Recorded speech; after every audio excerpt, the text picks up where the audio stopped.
Good morning, everyone. My name is Maciej, and I represent the Interexos Baltic program today. I work at the joint secretariat of the program, which is located very close to Gdynia in Gdańsk.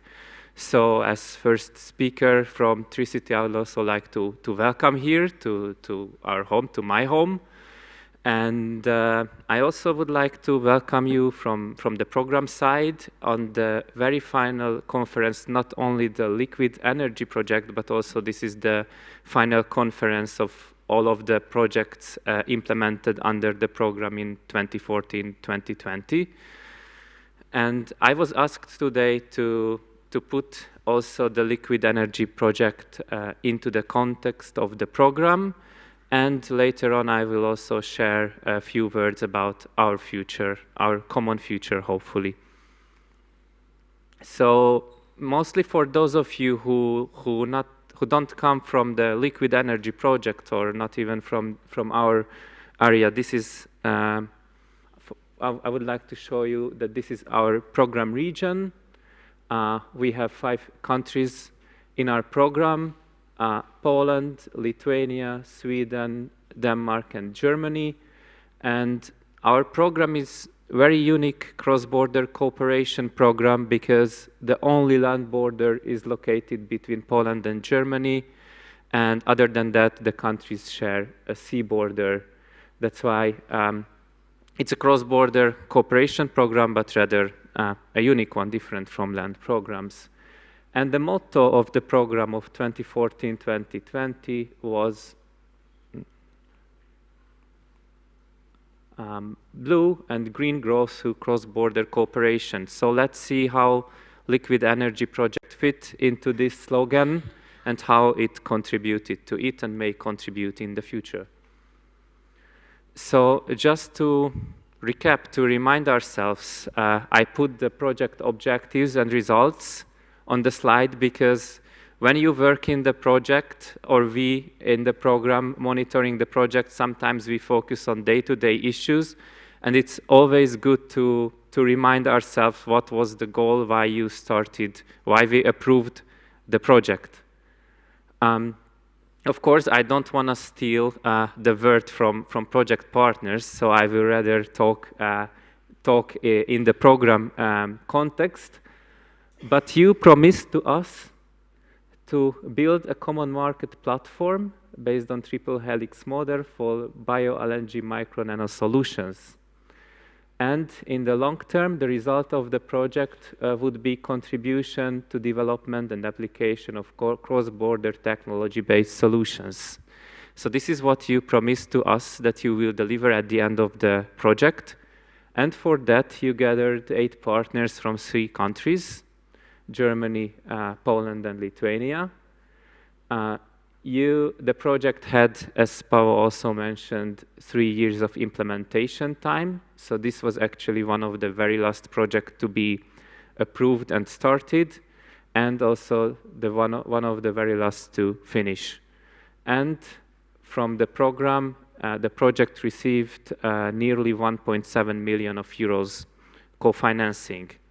And looking at this amount as, let's say, private person, it's quite a lot, but on the other hand, it's rather small for a 3 years long project with 4 pilot investments. So there is a question how such project for such a small amount of funding can contribute to these ambitious goals, objectives, and results. And in the course of the project, Liquid Energy developed a B2B platform to build the common market platform as was promised to us in the beginning, and also the pilot investments. Out of these 2, I put 2 on the slide because I think they provide also very good visually, very good input to imagine what the project did. So the mobile refueling station and also the conversion of Magda 1 ship. And as Pavel also mentioned, this is a very unique project for us. We usually don't finance projects focusing on investment, on equipment, but the project was financed because the assessors and also monitoring committee saw the need that these pilot investments are not, they don't stand alone. They have the capacity to, the potential to showcase new solutions and thus contribute to, let's say, systemic change. So pilot investment is, of course, output of the project, but it's never the final goal. It's rather the beginning, the testing. And that's why we expect you, and you also mentioned it, Pavel, before, that you are continuing your work. And for that, we also expect that you will ensure the durability of this platform, keep it going, work on showcasing these great results, these great outputs. So reuse your knowledge. And you talked a lot about the business, but I would also like to highlight thinking about future generations. In the project partnership, you had a number of universities, and also you have great chance to build these results, the knowledge that you gathered, you created together into learning materials and disseminate it to students that will be experts in the future. And this way you could fulfill, of course, with the involvement of the public bodies, the triple helix model that you also mentioned. And yes, the project ends, but you still have the chance to cooperate with other colleagues, look for synergies, and capitalize your results because they are great. And I also put that, of course, there are other programs in the field, not only cross-border, but the mainstream ones with larger funding, and maybe that can be also a way for you in the future to really capitalize this great knowledge and outcomes of the project. And talking about the future, and I was asked to say a few words about our future, about the program. Now I'm trying to switch to that, though the transition may be not so smooth and natural. But as I mentioned before, this is the last final conference of the whole South Baltic program 2014-2020.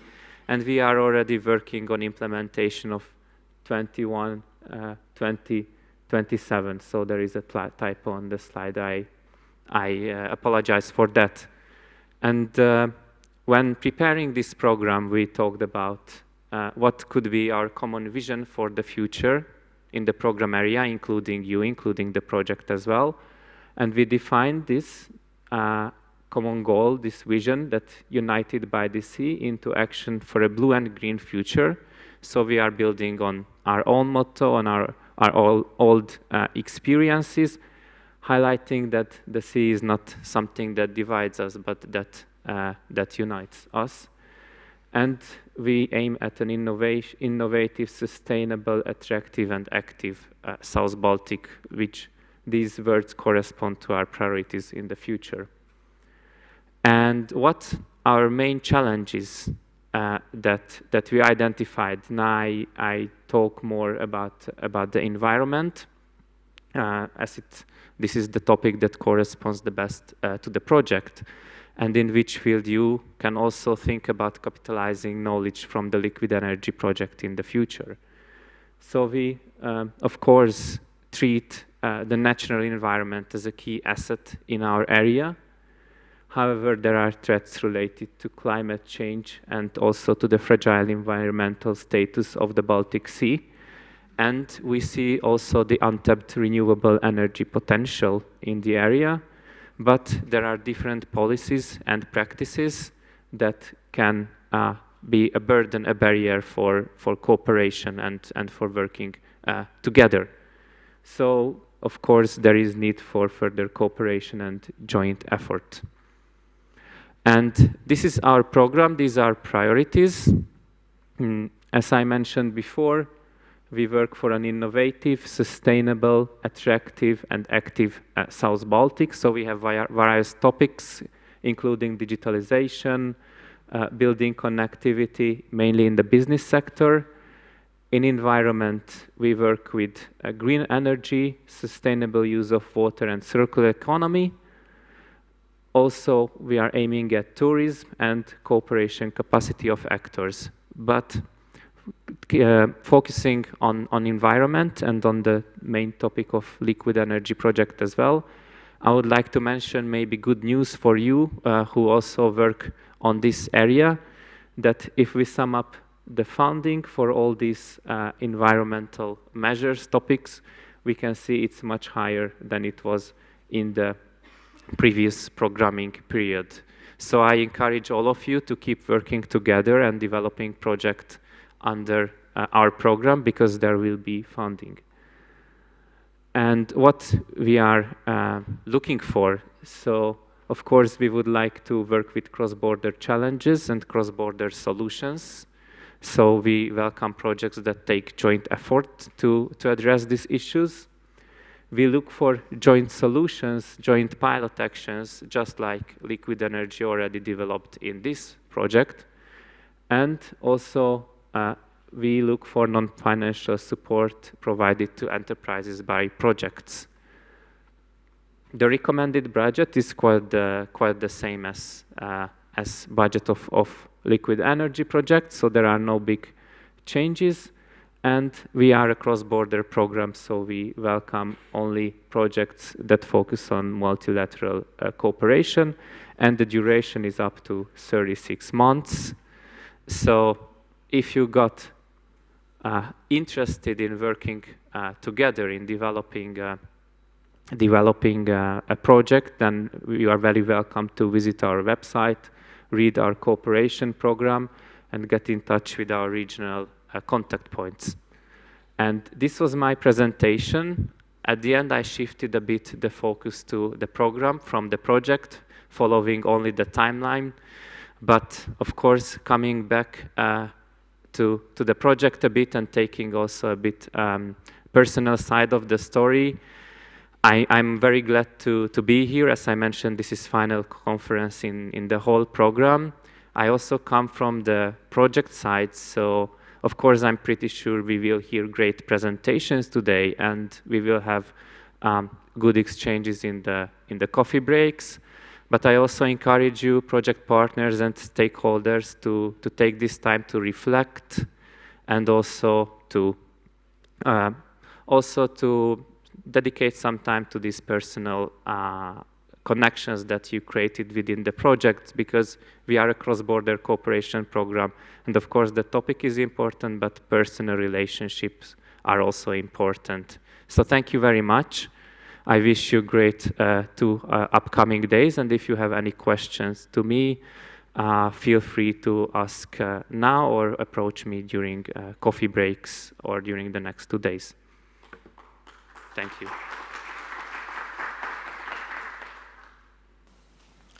Are there any questions actually for Marta?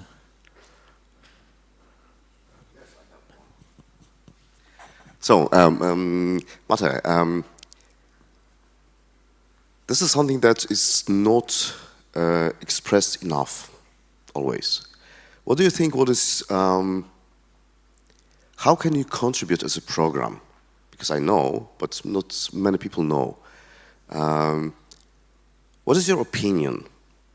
How will you as a program contribute to the well-being of the local people, of transformation of the region, and bringing people and regions together? We are all Europeans, but we are still slightly different. We are friends, but still with something different background, habits. So what would you say about the main elements that drive the program to the success as it is? Well, that's a tough question to answer, and I would divide it I would divide the answer to two parts, and one is more technical, more official, and this is that simply the program provides these grants for professionals to cooperate. It's ongoing actually from the 2013 period, so there are already strong connections between institutions, but also between individuals.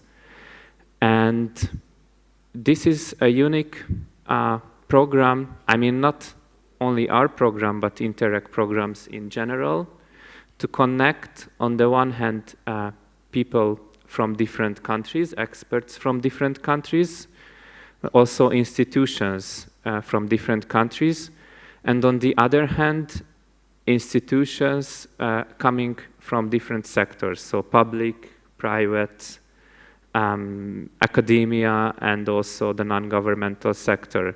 So that's, I would say, this is the added value, this great variety of Interreg projects. It's an added value compared to working only locally or on national level, because looking at the region also, this part of Europe have long traditions of cooperations on transnational level meeting. Of course, there were also thinking about the previous century division in this area of Europe as well.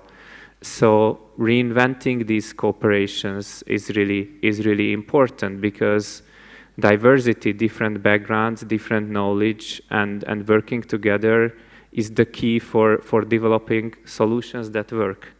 So this was the let's say official or more program related answer, and taking the private voice or the personal voice is how I closed my presentation, is to stepping out from being representatives of institutions, researchers, business people. We are all humans and also working, and this personal relationship also increase the level of understanding, creating friendships, or even long-term collaborations on a professional level that work even after we leave our institutions or even the countries. So this personal, of course professional, but human relationships are also really important, and the program provides, I think, a very good grant for this as well. Any other questions? Actually, I have an interesting question. It's related to Brexit. I know it's not South Baltic, but do you think the British lost out because of Brexit? Yes or no?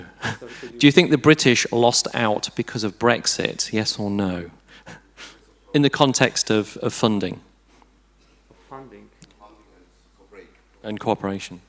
Well, in the context of fundings, from technical point of view, of course, there will be problems, but talking about the European level, there is still cooperation between Britain and the EU, and even now there are programs that includes countries that are outside the EU. So there can be projects together with partners from Norway. So I believe that there will be a way for the future, and well, it's unfortunately a sad pressing factor that there is the war, but I would say that we can also see that these cooperations are a bit reinvented. Yeah. So I think in the long term, maybe there was a pause, a break, but in the long term, I believe that, I hope that there will be stronger cooperation. Yeah, fine. It was a little bit of a tongue-in-cheek question, but I think Britain will be back anyway within the next 10, 15 years, I'm sure. Okay, if there are no questions, then thank you very much, Marta, for your presentation. Much appreciated. Thank you.